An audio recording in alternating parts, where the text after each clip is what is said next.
Mainta de oración y meditación. Pone Dios na primer lugar. Junto con Sharaska Vulling.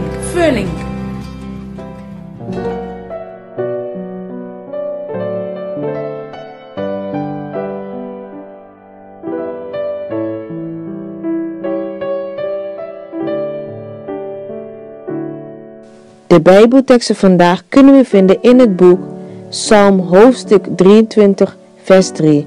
Hij verfrist mijn innerlijk en leidt mij op de weg van zijn recht geldt, tot eer van zijn naam. Onderzoek uw leven van dichtbij. Wees dapper genoeg om te zeggen: Heer, toon mij wat er allemaal in mijn hart, ziel, gedachte en geest is, en het leven dat er niet zou moeten zijn.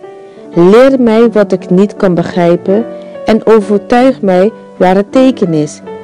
Breek mij arrogantie, trots, angst en onzekerheid af en help mij om de waarheid over mezelf te zien, mijn leven en mijn omstandigheden. Overtuig mezelf naar mij, Heer.